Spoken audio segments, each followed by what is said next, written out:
Good morning मित्रांनो, या वीकच्या forex market ॲनालिसिसच्या व्हिडिओमध्ये आपल्या सर्वांचं स्वागत आहे। मागच्या वीकमध्ये मी फॉरेक्स ॲनालिसिसचा व्हिडिओ टाकला होता व त्यामध्ये 4 पेअर्स दिल्या होत्या। त्या 4 पेअर्सपैकी 3 पेअर्समध्ये आपलं टार्गेट हिट झालेलं आहे व चौथ्या पेअरमध्ये मी एक शॉर्ट पण अपलोड केलेली होती ही वाली, तर तुम्ही ती चॅनलवरती जाऊन बघू शकतात। तर चला नेक्स्ट वीकसाठी ट्रेडिंग ऑपॉर्च्युनिटीज ग्रॅब करू। आपली फर्स्ट पेअर आहे AUD USD। यामध्ये जर 4 आवर टाइम फ्रेमवरती गेलो तर तो एक रेजिस्टन्स झोनच्या आसपास ट्रेड करत आहे। आपण इथे एक रेक्टँगल म्हणू, तर इथे आपण एक सेलिंग ऑपॉर्च्युनिटी फाइंड करू। जर आपण 1 आवरवरती गेलो तर खालून एक ट्रेंड लाईन पण दिसत आहे आपल्याला ही वाली। जर AUD USD या ठिकाणी येऊन ब्रेकडाऊन देऊन या लेवलला येतो व इथे कन्सोलिडेशन करतो 7-8 तास व जर ब्रेकडाऊन देतो खालच्या साईडला, तर आपलं फर्स्ट टार्गेट हे असेल व सेकंड टार्गेट हे असेल। तुम्ही ते लेवल्स बघू शकता। तेच जर AUD USD या ठिकाणी येऊन एखादी रेंज बनवतो व त्याच्या अप्पर साईडचं ब्रेकआउट देतो, तर पुन्हा तो या रेंजच्या आसपास जाऊ शकतो व इथे जाऊन कसं बिहेव करतो त्यानुसार आपली नेक्स्ट स्ट्रॅटेजी असेल। तर इथे जाईपर्यंत मी नेक्स्ट ॲनालिसिसचा व्हिडिओ पण घेऊन येईल, तर यानंतरची ॲनालिसिस पुढच्या व्हिडिओमध्ये आपल्याला बघायला मिळेल। तर चला दुसरी पेअर बघूया। दुसरी पेअर आहे NZD USD, New Zealand dollar versus US dollar. तर आपण 4 आवरच्या टाइम फ्रेमवरती बघितलं तर तो एक रेजिस्टन्स झोनच्या आसपास ट्रेड करत आहे व खालून एक ट्रेंड लाईन सुद्धा येत आहे। तर आपण 1 आवर टाइम फ्रेमवरती जाऊ।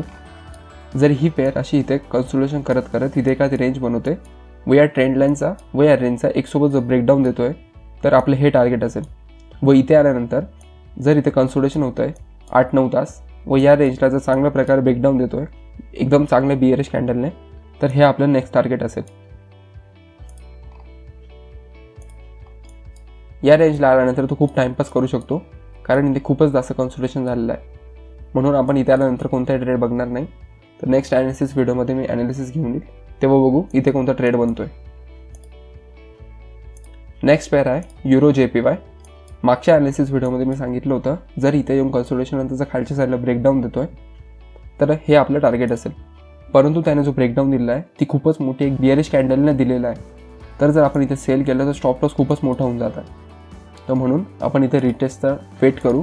तर आपण 1 आवर टाइम फ्रेमवरती जाऊ।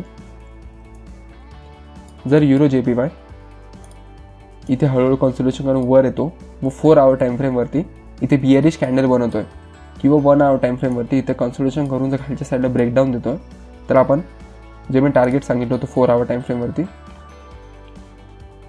या रेंजच्या आसपास हे आपण टार्गेट अचीव करू शकतो। तर म्हणून इथे शॉर्ट करू या आसपास, स्टॉप लॉस ठेवू या रेंजच्या आसपास व टार्गेट आपल्याला 1:3 किंवा 4च्या आसपास भेटत आहे। तर हा एक खूप चांगला ट्रेड भेटेल आपल्याला। नेक्स्ट पेअर बघू युरो JPY।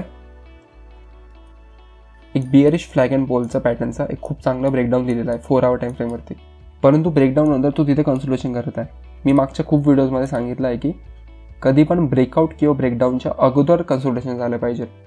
जर नंतर कन्सोलिडेशन होत आहे तर तो एक फेक ब्रेकडाऊन ठरू शकतो, तर म्हणून आपण 1 आवर टाइम फ्रेमवरती येऊ। जर युरो JPY या रेंजमध्ये कन्सोलिडेशन करून वरच्या साईडला ब्रेकआउट देतोय 1 आवर टाइम फ्रेमवरती, तर हे आपलं फर्स्ट टार्गेट असेल व पुन्हा तो त्या रेंजमध्ये जाण्यासाठी रेडी होऊन जाईल व सेकंड टार्गेट हे असेल जो एकदम हाय बनवला आहे। जर वर येऊन सुद्धा इथे कन्सोलिडेशन करतो 10-15 तास व जर ब्रेकआउट देतोय, तर इथून आपल्याला या लेवलचे टार्गेट ओपन होऊन जाते। तसंच या कन्सोलिडेशनमध्ये सेलर्स विन करताय, तर या लेवलच्या खाली ब्रेकडाऊन यायला पाहिजे चांगलावाला, तर आपण हे टार्गेटचं एक ट्रेड प्लॅन करू शकतो या स्टॉप लॉस सोबत। तर 1:2चा हा ट्रेड बसेल व यामध्ये आपण चांगलं प्रॉफिट कमवू शकतो, कारण जेवढं जास्त कन्सोलिडेशन होतं तेवढं चांगलं मूव इधर साईडला येऊ शकतो।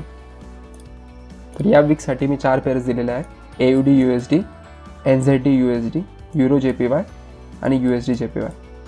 तर आपण छोट्या छोट्या लॉटनी या चारीमध्ये ट्रेड करू शकतो व तुम्ही मागचे व्हिडिओज बघून हे कन्क्लूड तर करू शकतात की माझी विनिंग प्रोबॅबिलिटी खूप जास्त आहे। तर जर मागच्या ॲनालिसिसमधून आपण प्रॉफिट केलं असाल, ही ॲनालिसिस आपल्याला आवडली असेल तर प्लीज व्हिडिओला लाईक करा व चॅनलला सबस्क्राईब करा। थँक्यू।